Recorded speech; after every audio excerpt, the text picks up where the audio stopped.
Good evening. It is 6 p.m. I'm calling to order the Fountain City Council meeting for May 14th, 2024. Please rise for a Pledge of Allegiance.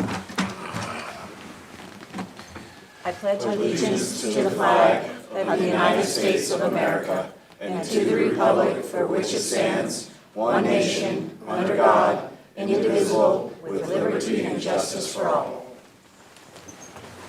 Thank you very much. Madam Clerk, roll call, please. Mayor Thompson? Here. Mayor Pro Tem Rick? Here. Councilmember Hinton? Here. Councilmember Applegate? Here. Councilmember Estes? Here. Councilmember Hersberg? Here. Councilmember Duncan? Present. I have 7 members present. Thank you. That takes us on to item 4.1, presentations. There are none tonight. Item 4.2, board, commission, and committee appointments. There are none tonight. That takes us on to item 5, correspondence, comments, and ex officio reports. We're going to go out of order tonight. We're going to call on Chief Cristiani first. Thank you, Mayor. I've been out of the office for a week and a half, so I don't have anything for the good of the order tonight as far as my department's concerned.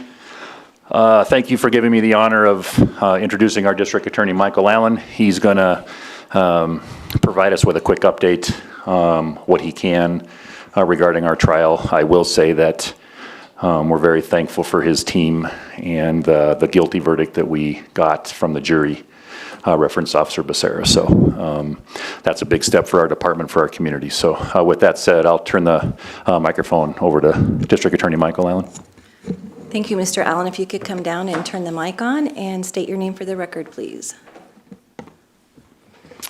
Good evening, Mayor and Fountain Council. My name is Michael Allen. I'm District Attorney for the 4th Judicial District, which covers this area and all of El Paso and Tulare counties. And I want to thank Police Chief Mark Cristiani for his support of our office over the last week and a half, and really over the last more than a year, since February of 2023. I made some comments yesterday that likely some of you have seen regarding trial that we just wrapped up. And I just want to echo some of those same comments here today. What's important for people to remember is that our law enforcement partners, people like Chief Cristiani and others with Fountain Police Department, they get up every day, they put on their uniform and their badge, and they go off to work, and they say goodbye to their loved ones. And they don't know, neither do their loved ones know, whether they will come home after that shift is over. And back on February 2nd, that was just the case with Officer Julian Becerra and his wife, Katie, who is mother of his young son. And they passed each other on a busy day as he went off to work his shift. He and other members of Fountain Police and Sheriff's Office responded to a string of violent crimes being conducted by 3 violent criminal offenders, one of which was Devin Bobian, who ultimately caused Officer Julian Becerra's death. And that's what we just wrapped up with yesterday, at least a phase of that prosecution effort, which was to hold him accountable for causing Officer Julian Becerra to fall from that bridge and die back on, the incident occurred on February 2nd, but he passed away on February 11th. And so I just wanted to express thanks to the mayor and to City Council, to the police department, to the sheriff's office particularly. I forgot to mention them yesterday in the press conference. They did a good job investigating the case and giving us a case that we could then take to court. But it's just important to note that everybody in the DA's office, we're law enforcement too. In fact, we're chief law enforcement officers in the area, because everything that happens out on the street with our police departments filters through us and is then prosecuted by our folks in the office. And we stand shoulder to shoulder with our men and women in blue, brothers and sisters, who serve our community every single day, selflessly serve, not knowing if they're going to come home at the end of that shift. And just want to express thanks to everybody that supported us through that prosecution effort, and then looking ahead what that looks like for this particular trial. So the defendant in that case was found guilty of all charges, thanks to the investigation and the work that was done to give us a good case to prosecute. Where we go from now is he's also charged as a habitual criminal offender.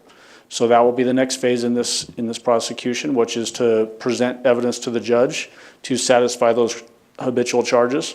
They all stem from Pueblo. There's some possession of weapon by previous offender charges, there's some distribution charges, and so we need to prove those up, and then that defendant will be subject to anywhere between 16 years at the low end up to potentially 96 years in prison. The good thing is that we are using the furthest extent of the law to hold this particular violent offender accountable. He has taken a brother in arms away from us, and we are going to make sure that he can't hurt anybody else ever again as a free person. So I just want to again express my gratitude to everybody with the council and mayor and the police department for all the support. Thank you. Thank you very much. I appreciate you taking time out of your busy schedule to come down here tonight, and we can't thank you enough for what your department has done. I'd like to also add our thanks to the fire department. Without our fantastic paramedics, and I believe we had some help from Fort Carson even, probably wouldn't have made it to the hospital and had that chance. So thank you so much. I'm sorry I'm tearing up again. That was a really tough court case. That was tough to watch all that stuff. And it's very realistic what our officers go through every day. We don't even know. So thank you very much. I'll get it together here in a second. But I would like to present you with a thank you note and a coin from our city. And if any council members, while I'm down there, want to say anything, please feel free to just turn your mics on and say something.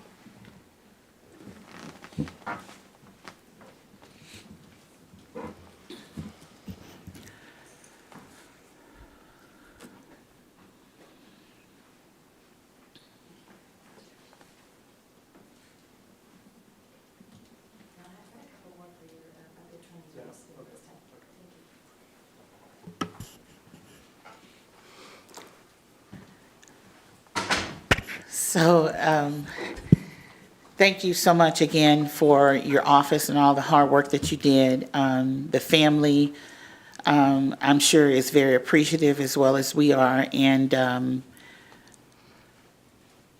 it's very hard to have someone out that is a habitual criminal, and then we lose one of our own. And we've never had to go through that before. This has been a difficult, trying time for our community, for our police and our staff here. And we just really appreciate all the support that we've gotten from you and your staff and the community, and just to keep the family in prayer. Thank you. Yes, thank you for your support and your staff. We appreciate all the hard work and the effort that went into prosecuting this case. We are eternally grateful as a city for your dedication and commitment for justice, and so thank you. Thank you. Echoing everyone else, thank you for all the hard work you've done to not only for the police department and for the officers involved, but for the entire community of trying to make Fountain a safer place to live. Thank you. Thank you. Yep. Yes, thank you, District Attorney Michael Allen. Thank you for just pushing for the law and just what's right and just locking these bad guys up and these guys that want to do harm to people like that. I mean, he's habitual. That's the key word there. He's habitual offender. All right. Thank you so much. Thank you. And wanted to not be remiss, but there was another case, a Fountain case, that also had sentencing, I believe, on Monday with Yeah. go ahead. Yeah, so the case you're referring to is a young girl named Aislinn. She was 4 years old. She got a hold of her mother's fentanyl and overdosed and died. She actually was sentenced a while back. This was the boyfriend that we were trying to hold accountable. But the mother, who is primarily responsible for her care, has already been sentenced to 27 years in prison. It's good that you bring that up, because fentanyl is prolific in the community. It is absolutely saturated. Every street drug out there, there's enough fentanyl out there to kill everybody in the county easily. And we're using the new law in the DA's office, the Fentanyl Accountability Act, to really go after fentanyl dealers who are causing death in our community in a way that's unique to other communities in the state. One thing I think is important, and I know I'm probably going to go over more time than you expected, Mayor, but when we mentioned habitual offenders, I actually just looked at everybody that we charged with murder in 2022 and then 2023. Roughly 45% of the 2022 murderers had some prior bond or parole or some sort of restriction on them because of prior criminal activity. That number jumped up to 57% in 2023. And what that's an indicator of is judges that are not holding people in custody at high enough bonds. So dangerous people are being put in custody on charges. they're bonding out, and then they're committing murder. So it's just another indicator of the systemic problems that we've got in the state of Colorado because of our weak legislature, frankly.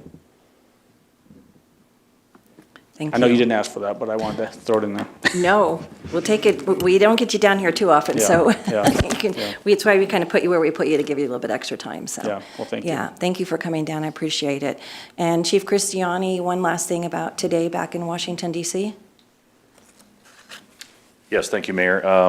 We have a set of officers, 3 of them, a lieutenant and 2 sergeants that are on Julian watch right now in DC. It's Police Memorial Week, and they're back there officially putting JB's name on the wall, the national wall of fallen officers.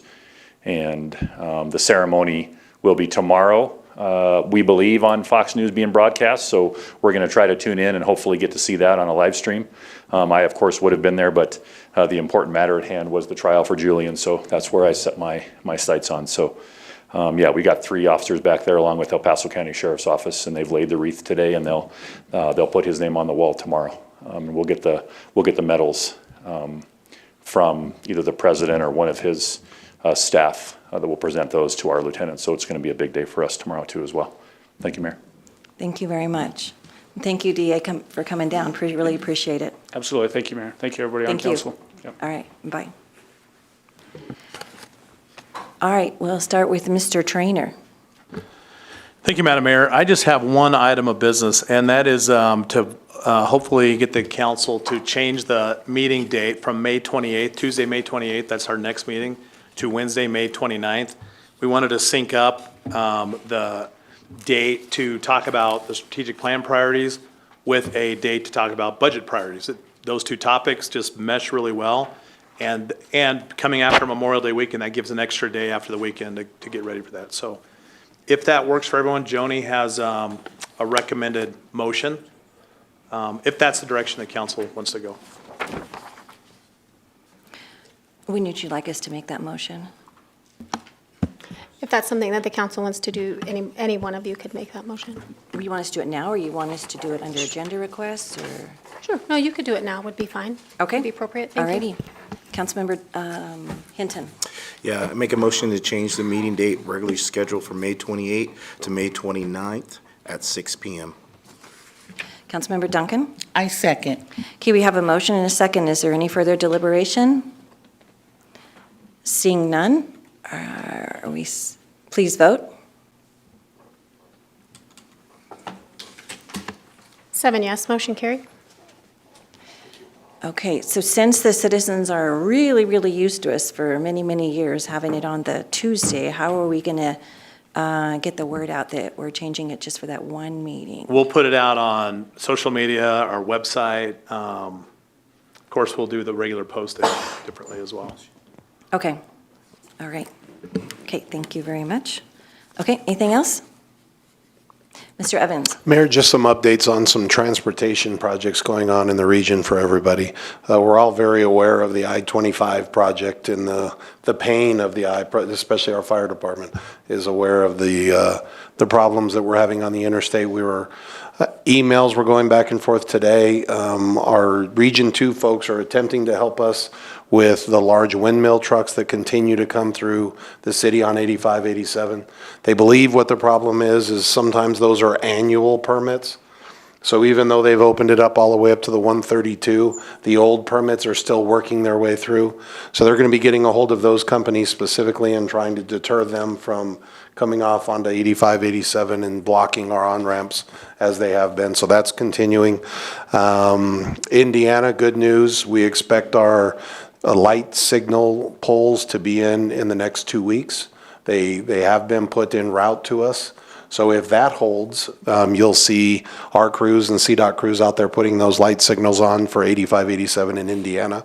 Now, then what will occur after that is, if you remember with Duckwood, we had to turn those lights on, and CDOT will be working through the signalization and the timing with those in the railroad for, could be up to 2 weeks.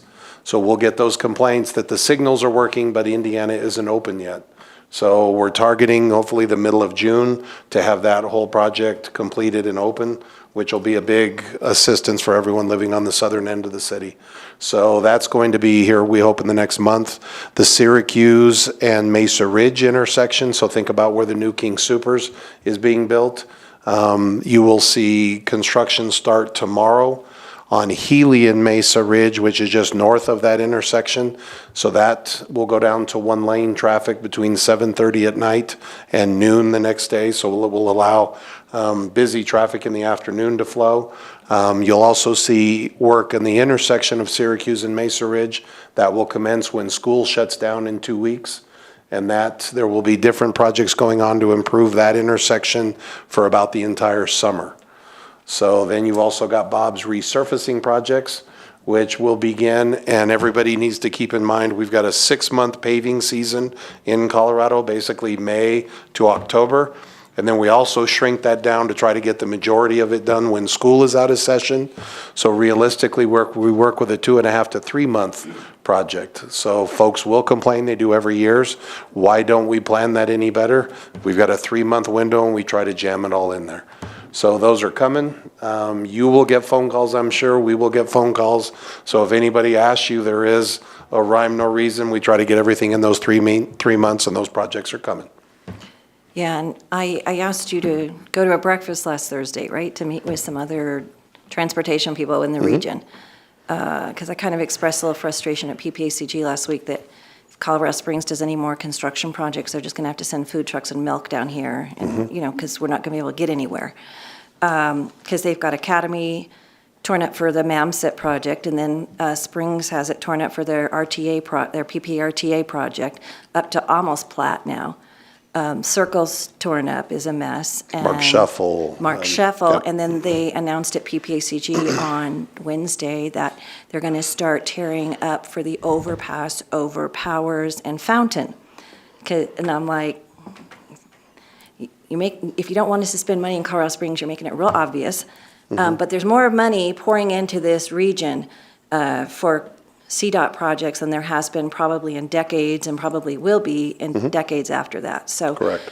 we're just really, really in a tough spot, and I just really ask everybody to be patient. Please don't drive aggressively. We're seeing a lot of it out there. It's the #1 issue in the state right now is aggressive driving, and it's not that important to get 3 cars in front of me in front of the freeway, because you know what? We get to the exit at the same time. So, Short-term pain for long-term gain, we hope. Yeah. Yeah. Yeah. But, so thank you for that update. Thank you for going to that meeting, because hopefully you guys can have a little bit more of that communication going on with all those projects, right? All right, Troy? Nothing for me tonight, Mayor. Thank you. Okay, Chief? Good evening, Mayor, Council. Good to see everybody. Business as usual at the FD, pretty busy. Things are going well. I did have one thing that I wanted to share with you, with the council and mayor, something that I spoke with Mr. Turner about earlier this week. I got a statement sent to me Friday evening from one of our residents. We all know him well, Mr. Allender, and he asked me to share this with you guys, and so if I could, I'll read it to you. This came over text message Friday evening. Said, "Good evening, Chief. As you know, I came to Station 1 on Monday morning," which he did. I had seen him there. He had come to the station experiencing chest pains. When he got there, of course, our crews were there, so they were able to treat him like a normal patient. He said, "Your folks immediately brought me in and took my blood pressure. It was sky high. They told me, Mr. Linder, with your history, you better go to the hospital, so they persuaded me to go. 5 days in the hospital, every test possible. The last resort was a heart cath. And there it was, a 100% blockage. Your folks saved my life. I couldn't do this in person because I'm crying. Thank you for having such an amazing crew, Al Linder." And then he has subsequently come by one of the mornings to visit the crew and dropped off some gifts and a plant. And so he asked me to share that with the council, and I will double down and say we do have an amazing crew at the fire station. And they would do that for anybody who walked in the door, obviously, or anybody we respond to. Just so happened to be Al, and so he's back home and seems to be making a full recovery. So he asked to share, so I wanted to. And I think Okay. that's all I've got. Thank you very much. Thank you, and thanks to your team. You had a great team. We had, a few years ago, we had somebody have a heart attack on our project, on our property. And they said the great service that Fountain Fire provided them between our place and And then at the time, it was the fastest time they got anybody out of an ambulance and into the surgical suite because of the great work that the Fountain Fire Department does. So, yep. All right, Christy. Okay, got a couple in the back. Anybody in the back there? Nope. All right, any other staff? Okay, all righty, I'll start to my left tonight. Councilmember Rick? Thank you, Madam Mayor. Currently, State Bill 24-131, which is prohibiting carrying firearms in sensitive spaces, has passed the House, passed the Senate, and is on the governor's desk waiting to be signed. Under this bill, it will be a crime to either conceal carry or open carry in a building such as this one that we're in tonight. Fortunately, the bill does allow local governments to enact ordinances to allow firearms in government buildings like ours within our area, within the city. If the governor signs this bill and it becomes law, it is my intent to ask the city attorney and the staff to prepare an ordinance to allow us to continue what we're doing now. I don't want to change anything, don't want to reinvent the wheel, just whatever the rules are now, I would like them codified in an ordinance and brought before council should the governor sign that bill. Well, thank you for bringing that up. I'm actually a couple steps ahead of you. I already have a sample ordinance that the county passed, like, what, a week or so ago? That I asked Scott to get a copy of, and Troy has been reviewing that. So I'm really glad you brought that up, and yeah, I'm hoping he's not going to sign it. We do not need the government infringing on our Second Amendment rights, so thank you for bringing that up. There's quite a few things I think that are potentially being signed we're going to be bringing up in the next few months. So thank you. Appreciate it. That's all I have, Madam Mayor. Okay, all righty. Councilmember Applegate. Nothing tonight. Okay, Councilmember Estes. Just a quick update. The museum was hosting a talk this Saturday at the library, and that has had to be postponed because our speaker had to have urgent surgery done. So we will try to reschedule the Doc Susie talk sometime this summer. That's it. Bummer, I was looking forward to that. Hope we can get it rescheduled soon. Councilmember Hinton.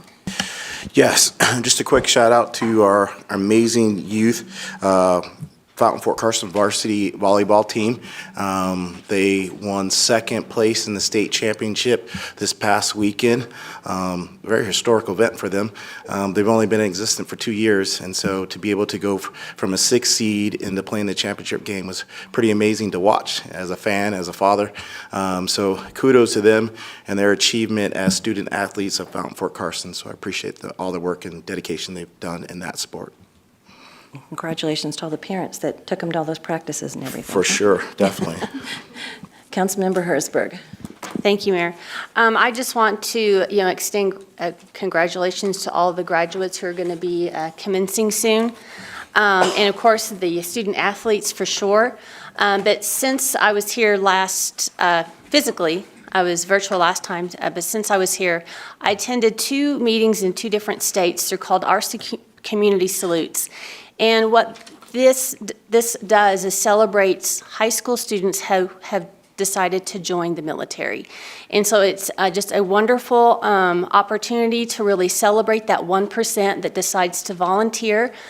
These young folks are sworn in at the event by a high-ranking official. In Colorado Springs, they were sworn in by the commander of Space Command, Commander Whiting. Or General Whiting, I should say, swore them in.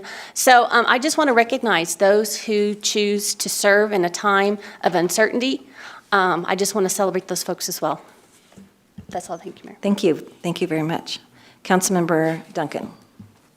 I'd like to ditto those sentiments. I have 2 family members, my niece who graduated last week from Northwestern University with a bachelor's degree in psychology. She is entering the Air Force, and hopefully she'll be here soon.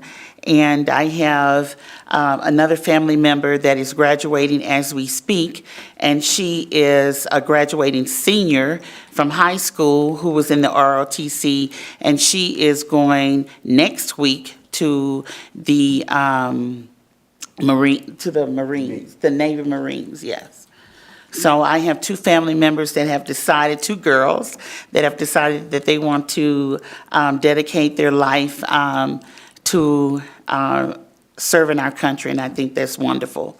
And I'm glad to say again that my son will be graduating along with Hinton. He's celebrating and I'm crying. And so, and thank God for school choice. I don't know if anybody listened to the county commissioners meeting this morning, but school choice is wonderful. My child is graduating from one of the number 5 top charter schools here in Colorado Springs, and they call them lifers. He's been there since kindergarten, so I'm very excited about that. Also that, our legislative season is over, and one bill that I'm very excited about that passed, we know that we have our veterans, our military, they get out of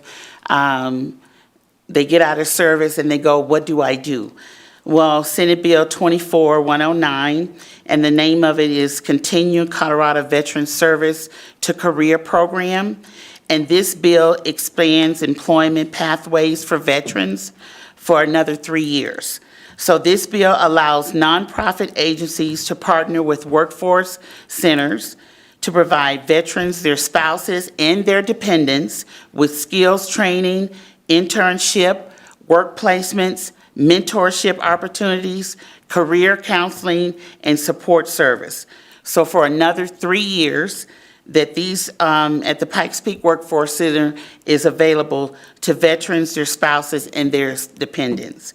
And from 2018 to 2022, this program supported nearly 900 individuals and helped them to participate in 250 job placements. And I think that's wonderful. I live around a lot of military, and I've seen the devastation and the fear of not knowing what's going to happen next. So I am so glad that Senate Bill 24-109 passed. And that's all I have. All right, thank you very much. All righty, a lot of busy things going on. I wanted to thank the fire department for their great autism night that they had. I loved the little houses that one of the, you built them, Michael? Those were so cool. He built these little houses with windows in them that looked like they were on fire, and then they gave the kids like a little, 2-inch hose or something, and they could knock the windows down. The windows would knock down when they sprayed them with the water, so they helped get the fire out in the house. And that was really cool. But the fun one was when somebody was trying to put the windows back up, and the kid turned the hose on and got the firemen. So that was really, it was a fun addition. And you guys had a lot of fun stuff for the kids, new things this year. PD brought over the evidence van, and the kids could put their hand on the van, and then they gave them the powdery stuff so they could find their fingerprints and how they got left on stuff. And so a lot of fun activities for the kids. So thank you for that night. That was great. We have 2 new businesses in town. Right over here, we have the bagel shop, and I guess she sold out of bagels, so she's getting more in, so that's a great problem to have. And then, I don't know how to say Luschal's. Okay, Luschal's is opened up, so you got 2 new businesses. You can get your breakfast at the bagel place, and you go to Luschal's for lunch or dinner. Don't even have to leave town, right? So congratulations to them for getting opening the last couple of weeks. We had a National Day of Prayer at the Prayer Garden. I thank the Prayer Garden people. I think, Daryl, you're involved there and getting that day together, so thank you very much. And could have ordered better weather. The wind was a little intense that day, so. And thank you again for everybody on the Beaubien case. PPACG, we had our meeting, and as I mentioned, we talked about a lot of the projects going on. And I attended the Silver Key Breakfast, which is great. Silver Key provides transportation for seniors in our area, and then the Meals on Wheels program. And if you own your own business in town, you might go to the Comcast website and check out a new program. Kimberly is here, Comcast Rise. They gave a presentation yesterday in some business time before the EDC meeting.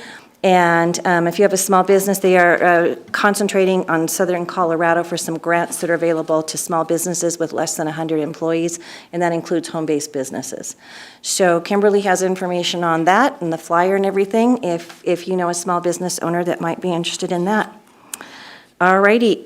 Before we go to public to be heard, I do want to point out to council that at the last minute, we were asked to pull item 9D, the contingent approval of the lease with Connections for Life for use of a portion of the Walt Fortman building. So we will be pulling that off our agendas for tonight and be handling it later. And that takes us on to item 6, public to be heard. Citizens may address the council on items that are not on the agenda. Council may not be able to provide an immediate answer, but will direct staff to follow up. Out of respect for the council and others in attendance, please limit your comments to 5 minutes or less. And I do have some cards, so if you wanted to say something tonight and you have not filled out a card, I would ask that you go to the back and grab a card and hand it to somebody, and we'll get it up to the city clerk really quick. So our first card tonight is Kevin McDonald. And so if you could come down and state your name for the record, and it says that you want to talk about water utility. Good evening, Mayor, council members, city attorney. I'm not here to talk about the roads and the speeding in the neighborhoods, but I am talking about something that we have all use, utilities, electric, water. And for an individual to be threatened to have his utilities, water turned off if I don't make contact with them within 14 days when I'm not behind on payments, my meter works, what's the reasoning? Has the new mayor signed off on a new fountain utility code since Mayor Ortega has? I'm not aware of the part that you're referring to, so I might not know the answer to that. And we don't have anybody from utilities here tonight. Did anybody from staff want to address that? Well, I was going to say, let me get, Mr. McDonald, if I can get your contact info, I want to be able to contact you directly and figure out what Absolutely. the deal is, because that doesn't sound, Yeah, so basically what it's boiling down to is I got an email from them. I'm a single guy. I go to work at 4:30 in the morning, I get back at 1600. I work on Fort Carson. I said, okay, Monday I'm off work, so I called.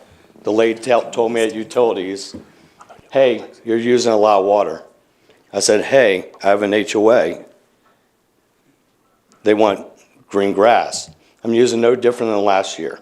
So the meter is working, 13,000 gallons. So it's working. She said, that's all we need you for. I said, okay. Then I go down to the post office to get a certified letter stating right here, if anybody wants to look at it, that if I don't contact them to change my meter within my house, my service will be disconnected within 14 business days. I'm a paying customer that's never missed a payment. My meter works, it's been verified, so why am I being threatened?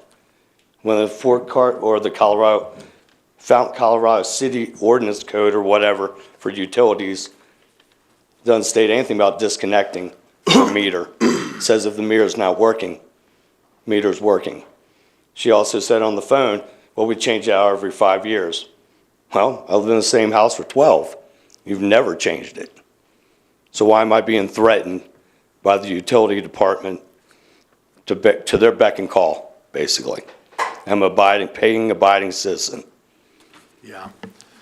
Lexi at the back there, she's going to grab your contact info so I can get back to you, because you've got great questions. I want to follow up with you. And that's it, Mayor. All right, thank you very much, and Thank thank you. you for coming in. All right, thank you. All right, the next one I have is from Aaron Himes, VFW 6461.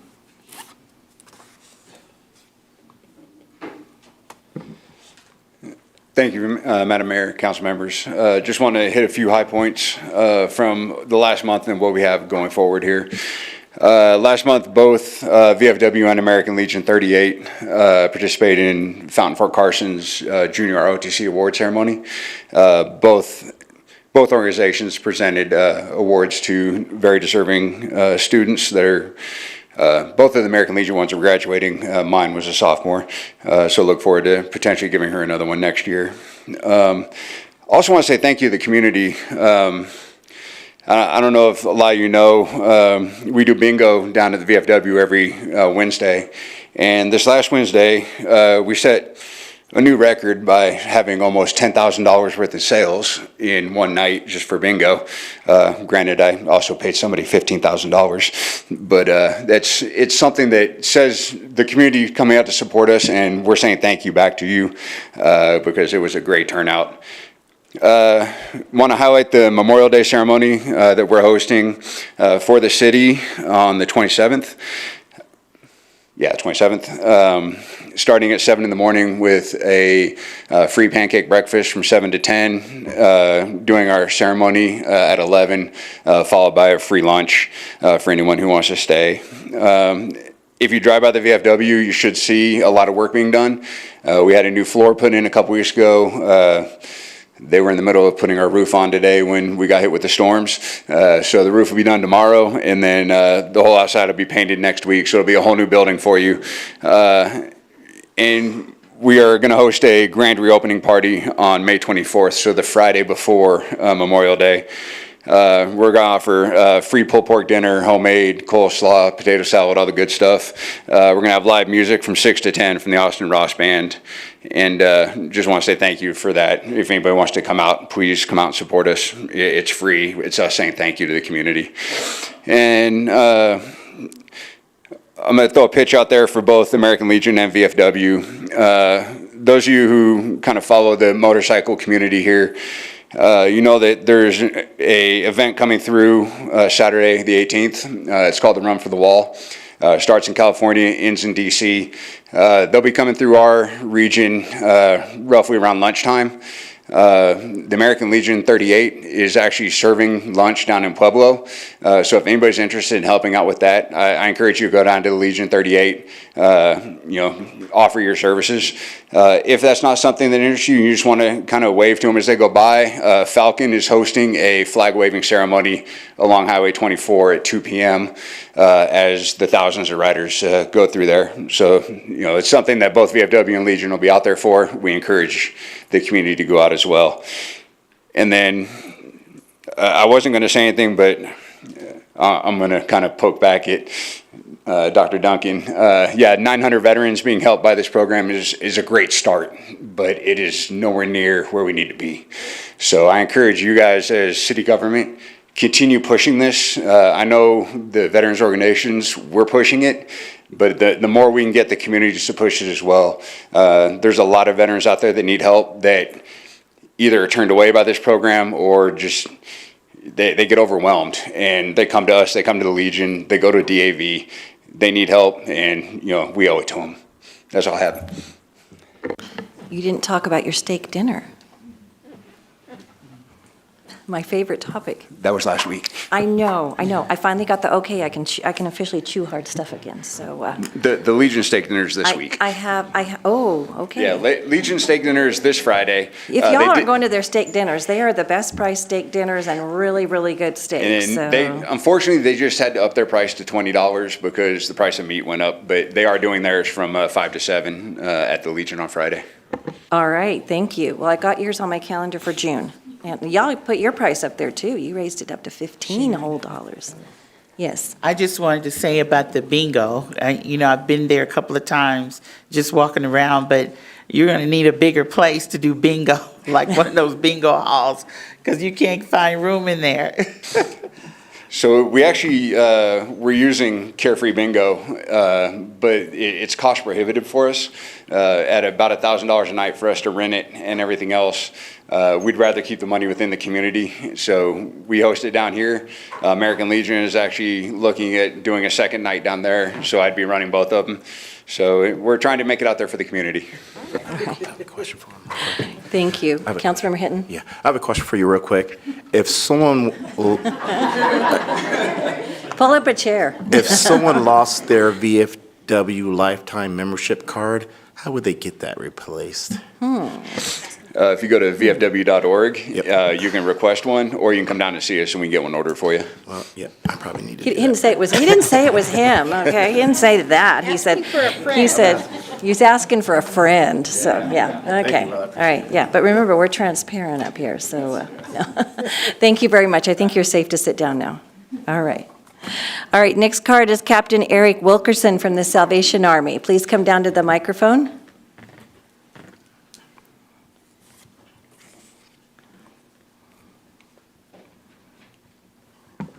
Well, hello, everybody. I just basically came down tonight to say hello and introduce myself. And so if you were wondering who the current administrator of the local Salvation Army is, it's me, Eric Wilkerson. And now I look a little long in the tooth. Actually, I've come out of retirement to do this. But I'm young at heart. And to that end, I just want to let you know some of the interesting things that are going on at the local Salvation Army. And of course, you know, we have a food pantry, which is very busy all week. But we also have a number of veterans programs too. So, you know, USAA and Mount Carmel operate out of our building. And just to let you know, we've recently received a very large grant for veterans housing. And we do a lot of that over in Colorado Springs, but we've just completely maxed that out. We're out of space. And so we're thinking of initiating some veterans housing here in Fountain as well. And this is for, I'm not going to say homeless, I'm going to say underprivileged veterans families. And there's an extremely high demand for that. And to that end, we're also going to be establishing some counselors here to help homeless and underprivileged veterans here at the Salvation Army. Now, I have a big vision for what we could do over at our 2 acres over there on Cunningham Drive. And besides what we do for veterans and besides our food pantry, we're really moving towards expanding programs for children and youth. And in terms of after-school care, daycare even, and also redeveloping the properties so that we can have a variety of different other youth programs going over there. So if you're interested in that kind of thing and you'd like to find out more about our vision and the direction that we're going, you should pop by over to 208 Cunningham, or you can call me up. And if you have some ideas about how we could be more impactful to the youth and community and things we could do, give me a call, because right now we have a vision, but there's room for more. And anyway, it's nice to meet you all. I hope to get to know you all better.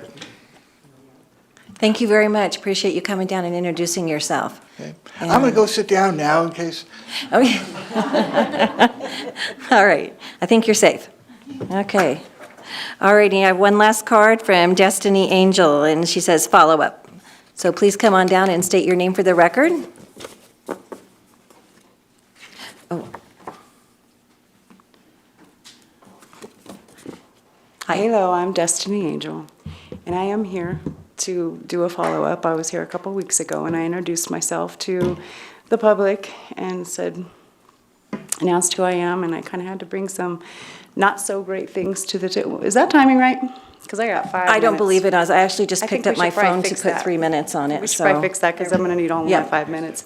Thank you. Okay, 5 minutes. Thank you. Okay, thank Thank you. Appreciate that. My follow-up is, on the back of my card, it says, where does one go to get justice? And I was wondering if you had any answers to my question. I believe we left the last meeting that I asked you to get in contact with Scott or Todd, and we would set up a meeting, and I haven't heard anything. Okay, well So- then I just want to tell you a little bit about my story and my experience here in Fountain, Colorado. I moved here in 2016 with my 2 children and my husband, and the experience was really great. It was away from the big city. I got a job working over at the Safeway, where I applied for a floral position. I wanted to put together flowers, and that job all of a sudden wasn't available anymore. So I was cleaning the store, and I did a really good job doing that, and it was needed. Trust me, it was needed. I then got a job working over at the Snack Shack as customer service, cashier there,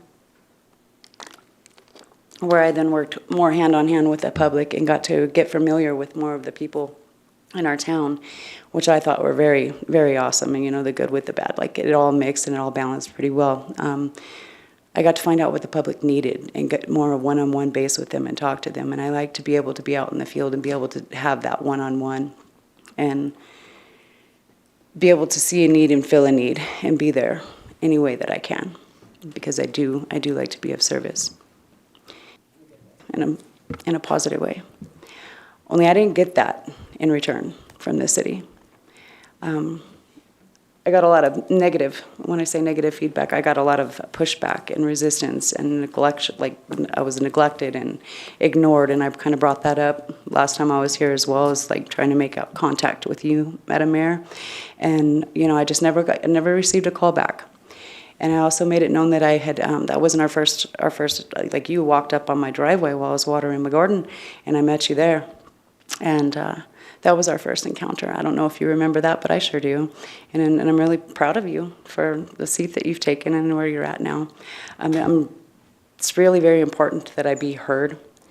And for so long I've been shut up, like I was made to shut up, and I've been silenced. And I'm not going to do that anymore, because silence is hurting people. And I just listened to the district attorney talk about the violence and it being at an all-time rate.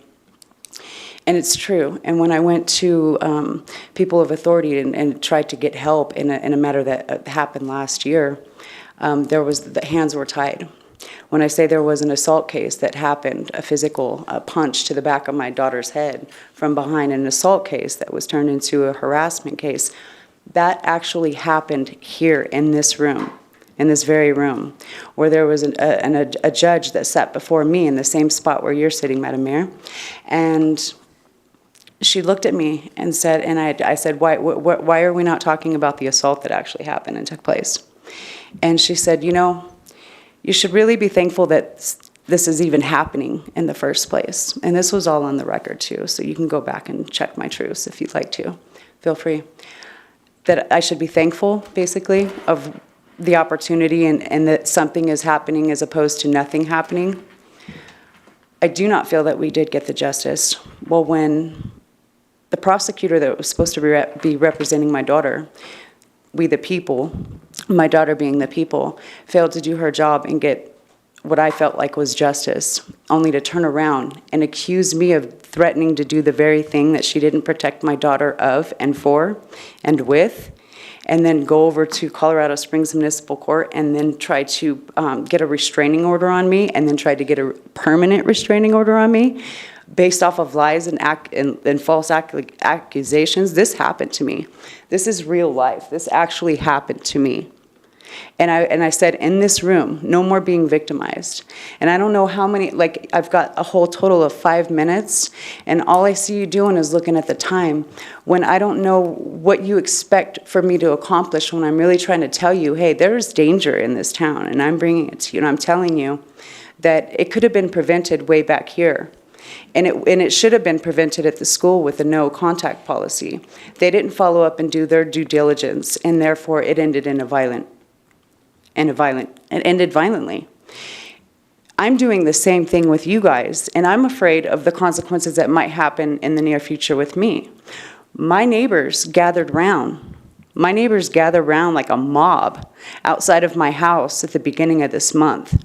Called my homeowner and trying, like, I don't know why these attacks are happening. I don't know why this is happening. I don't know what I ever did to upset anybody, or why, you know, well, your time is up, and I think I should get more time.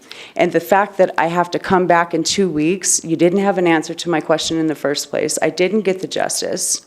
I'm still seeing injustices. If you could wrap it up, please. Yes.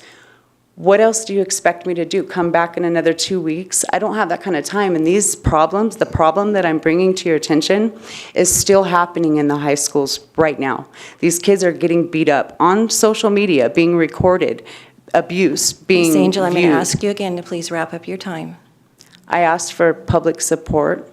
I'm clearly not getting it here, so that's me trying to address the public, my peers, the townspeople. If there's any way or any resources that you might know, or any attorney. Ms. Angel, I need you to wrap up your time. I'm still You're looking welcome for to the come support. back in 2 weeks. And I did tell you at the last meeting, I am not allowed to talk to you in all the multiple times you left messages with me. I cannot talk to you when there is an open court case. And your court case is settled now. And I asked you to reach out to either Mr. Trainer or Mr. Evans, and we'd be happy to set up a meeting. And as far as I know, that hasn't happened. So I did try to reach out to you, and I have explained to you, and I explained to you in the hallway when you tried to approach me while your court case was still pending.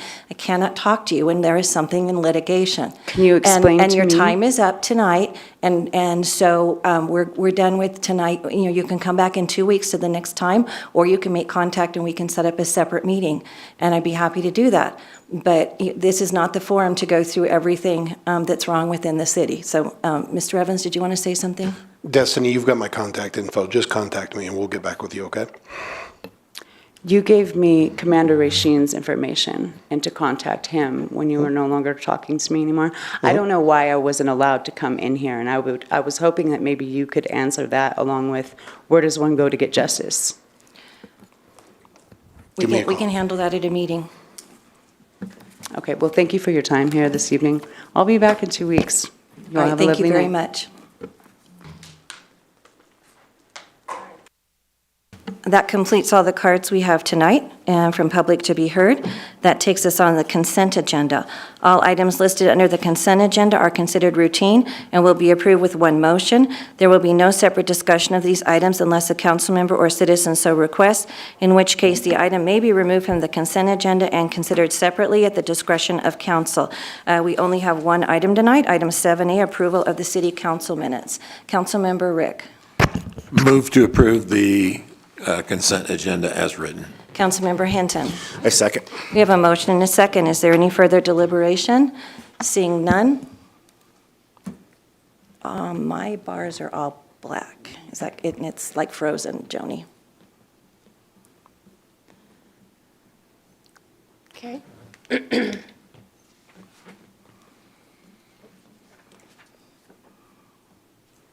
Now they're faded away. There we go. All right, thank you. 7 yes, motion carried. All right, thank you very much. That takes us on to item 8, old business. Item 8A, second reading of ordinance 1799, an ordinance approving the CNS Legend Overall Development Plan located at 7755 CNS Road, and hereinafter more specifically described in Exhibit A and Exhibit B. Ms. Martinez. Good evening, Christy Martinez with the City of Fountain Planning Department. This is the second reading of ordinance 1799 to consider the overall development plan for the CNS Legend property. There have been no changes to the ordinance since first reading.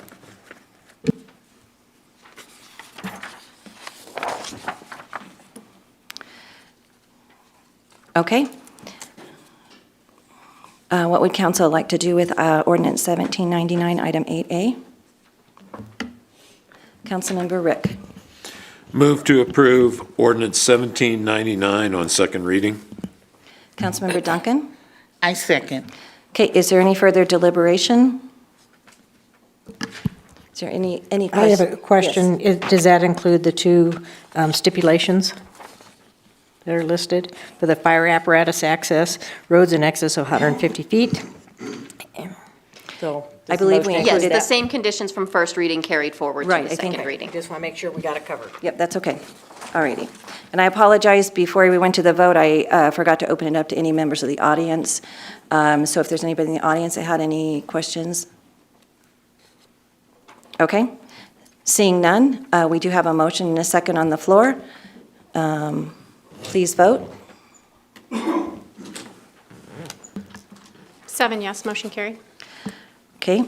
That takes us on to item 8B, Resolution 24-019, a resolution revoking prior requests for inclusion into the Pikes Peak Rural Transportation Authority. Mr. Johnson. Thank you, Mayor and Council.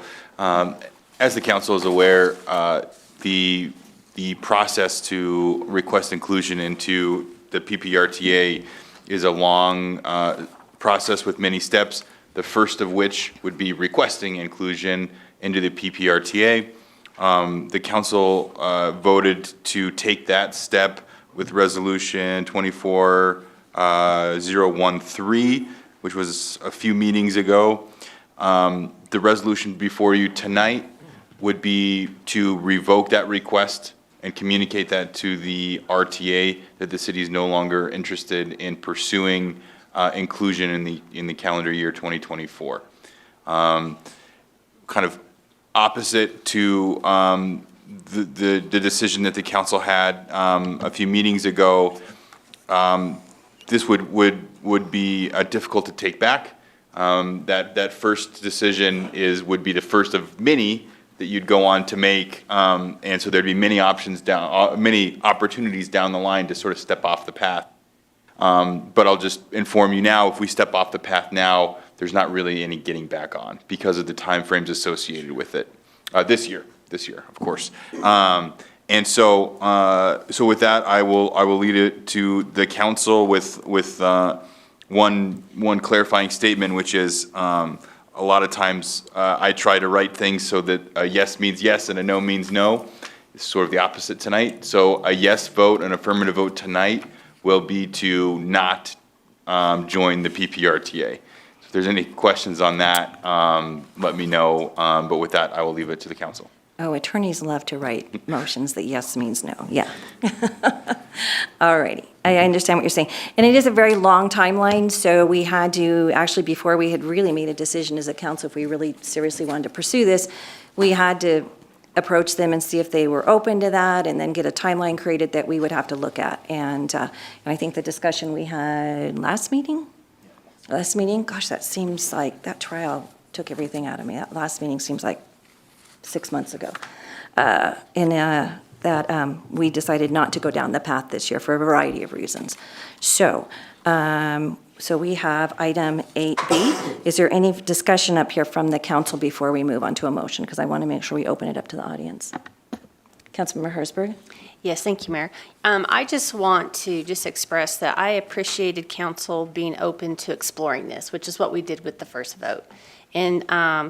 And in that time of exploration, realizing that in order to do this right, a more realistic timeline needed to be, created. And that pushing this out gives us a better opportunity for better information out to the citizens, helps us to be more prepared for a successful campaign. So I just want to reiterate my support for PPRTA. As a small community around, we can, I think in a lot of things, do more together with other communities than we can all by ourselves. And I think PPRTA is an example of that. It's also the only thing I'm aware of where we get back more than we pay into it, which I think is a good idea. So I just want to express my continued support for the idea. And I think it's important that we keep this on our radar, and that if we want to be serious about doing this later, that we just pull together a timeline that really makes sense, that gives everyone ample opportunities to be really prepared and do it right. So I just want to express that. Thank you. Councilmember Hinton? I do as well want to express my reiteration on continue with PPRTA in the near future.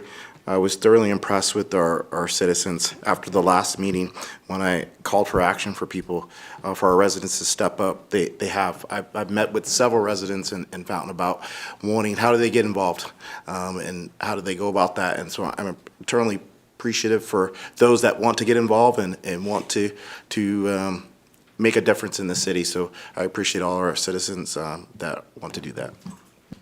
Thank you. All right, is there anyone in the audience who would like to make any comments about this? Don't all jump up at once. Okay, please come on down. Hello again. Yeah, just state your name again for the record. Destiny Thank Angel. you. I really do appreciate. If we could, oh no, I'm sorry, there's no clock on this time. I really Sorry. do appreciate you calling out and asking the public to come up, because I was here on another meeting, and I thought it was a meeting for City Council, but it was a different one. It was Park and Recreation, and I attended that as well. I looked behind me, and the seats were all empty, and it saddens me. And I've really been praying that the public come together more and be more involved, and that something really, really great happen that would cause and force us all to come together, that and with unity and love one another. I'm curious about this building across the street. What is there future plans on what Okay, you're well- going to do with it? So right now, the discussion is on Resolution 24-019. Did you have anything to say on the resolution that's on the floor? To take back, not running up our PPRTA ballot I was following initiatives. up with what, okay. with what he Right. had brought to the. Right, but the community discussion right now is on the item on the floor, which is the resolution that we have right now, Well, that I then, just read in the I'm- record. But that I stepped in at the wrong Yeah, time. so My I'm sure, apologies, I'm but sure Scott or Todd can give you information on the building across the street and what the Urban Renewal Authority is On doing that on note, that I building. have some really good ideas for this, Okay, all right. for this town, and things that I think would be beneficial for you guys. And who would I contact? It would be Todd and Scott, you say? Well, if you were wanting information on the building across the street, that's the Urban Renewal Authority owns that building and what is going on in there and what businesses they're trying to get into there. And their number is on the city website. Kimberly Bailey is the staff person in charge of that. Okay, thank you. Okay? And thank you again. Okay, thank you. All right, was there anyone from the audience that had anything to say on Resolution 24-019? Okay, seeing none, what would council like to do? Councilmember Estes. I move to approve Resolution 24-019. Okay, Councilmember Duncan. I second. Okay, there's a motion and a second. Is there any further deliberation? Okay, Troy, yes means no for doing it this year, right? All righty, please vote. 7 yes, motion carried. All right, thank you very much. And that takes us on to new business, item 9. 9A, consideration of items removed from the consent agenda. There were none. Item 9B, public hearing and resolution. So I'm opening a public hearing on Resolution 24-018, a resolution adopting the City of Fountain 3-mile plan for 2024. Ms. Martinez. Good evening, Christy Martinez with the City of Fountain Planning Department. The item before you is a statutory requirement for the municipality to adopt a 3-mile plan annually. The city's 3-mile plan is included within our comprehensive development plan and our annexation plan.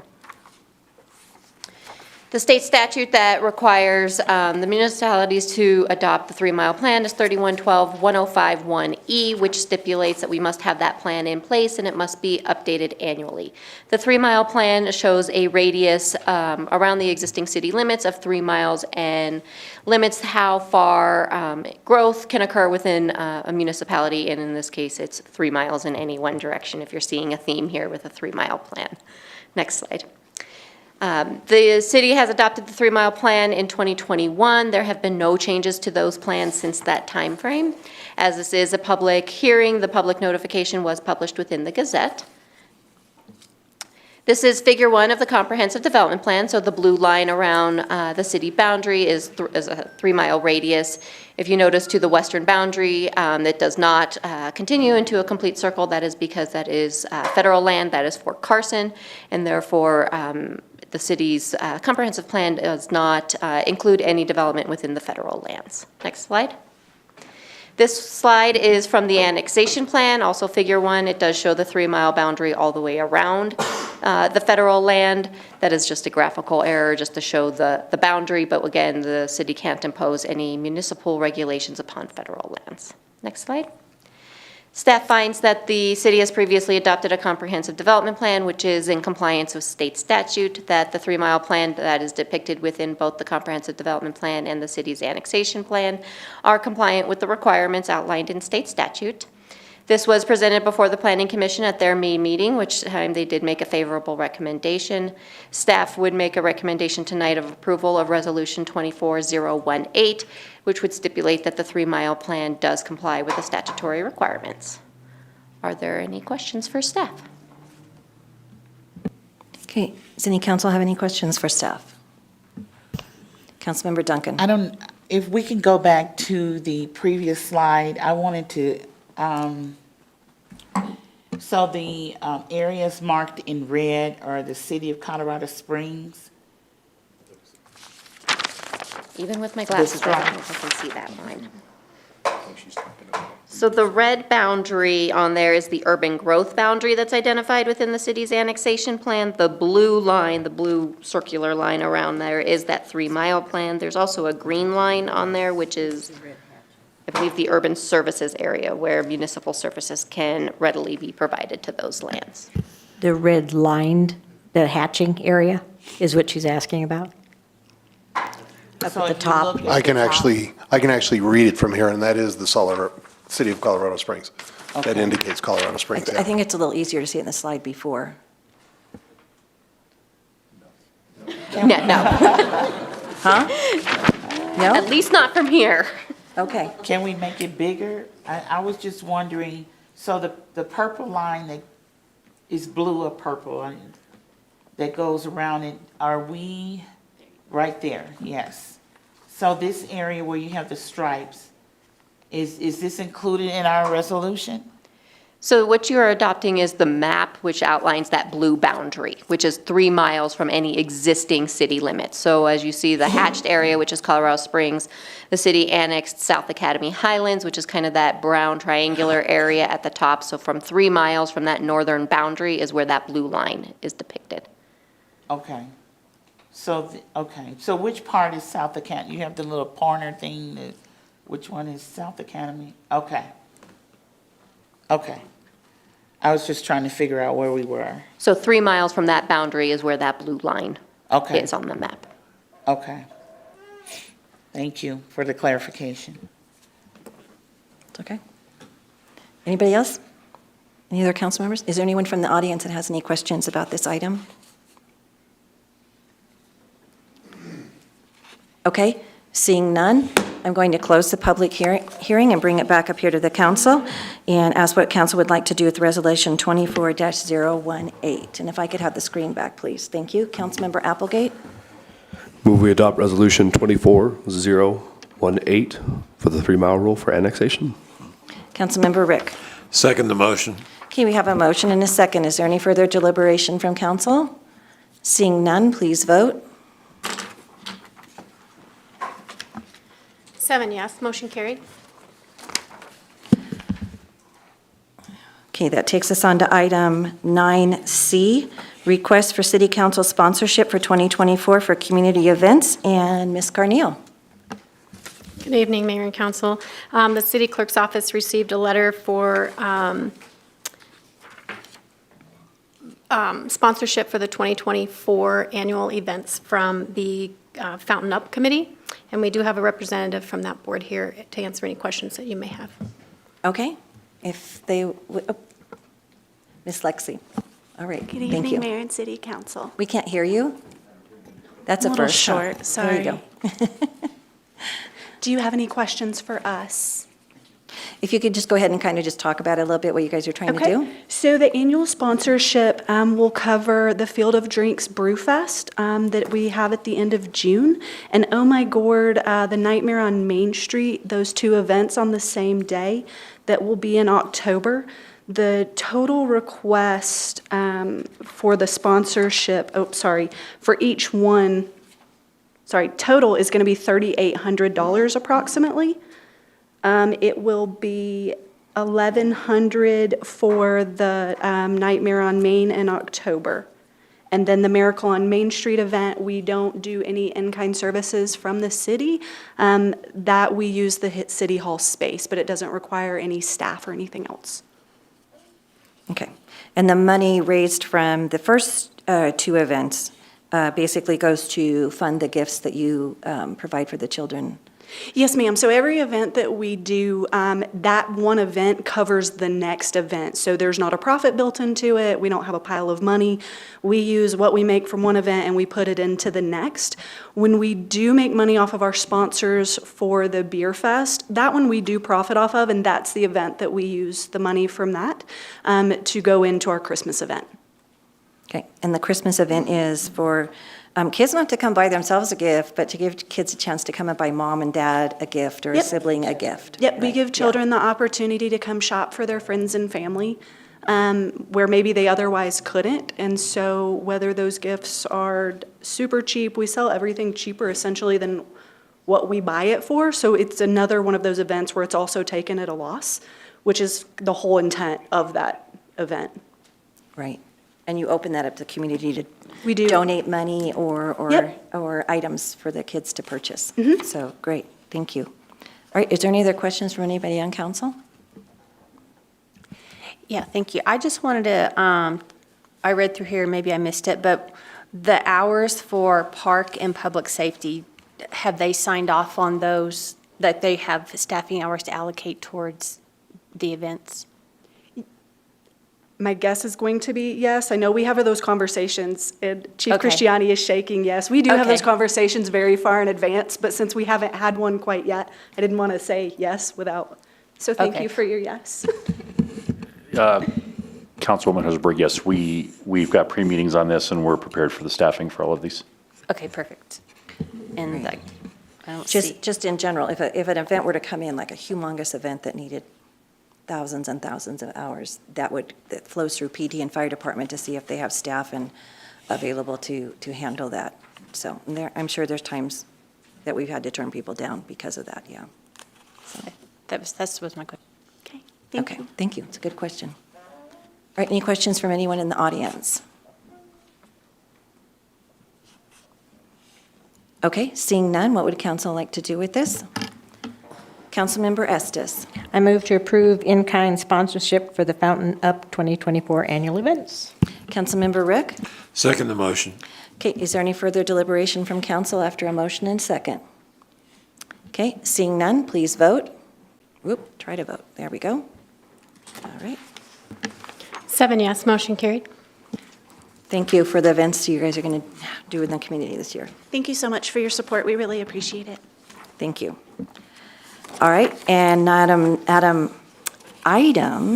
9D was taken off the agenda for tonight, and that takes us on to item 10, City Council Agenda Requests. I'm going to start to my right here tonight. Councilmember Duncan.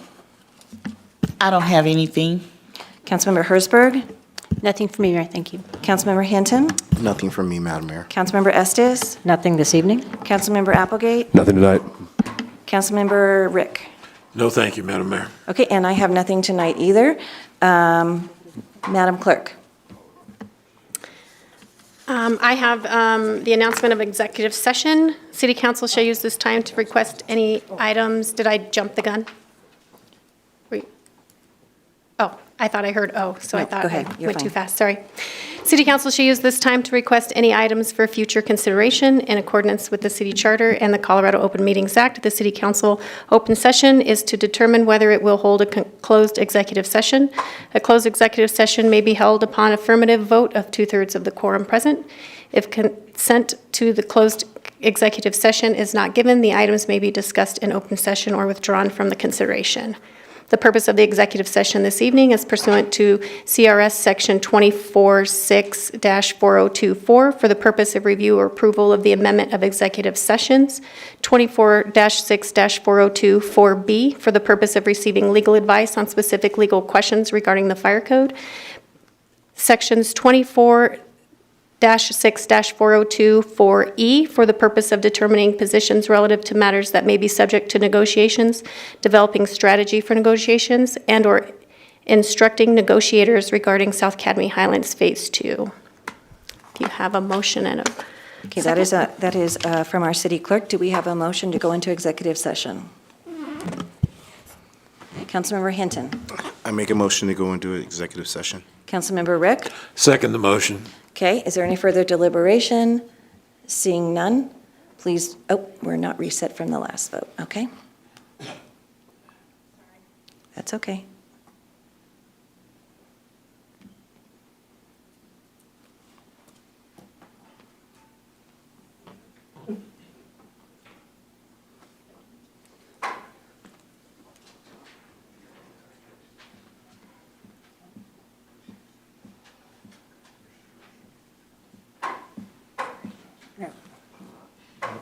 No, not quite yet. All right.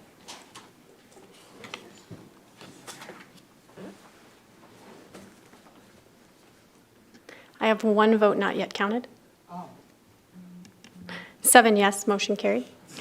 All right, thank you very much for coming to the meeting tonight. That adjourns the meeting at 7:14 of the Fountain City Council. And Madam Clerk, how long do you need to reset? How long?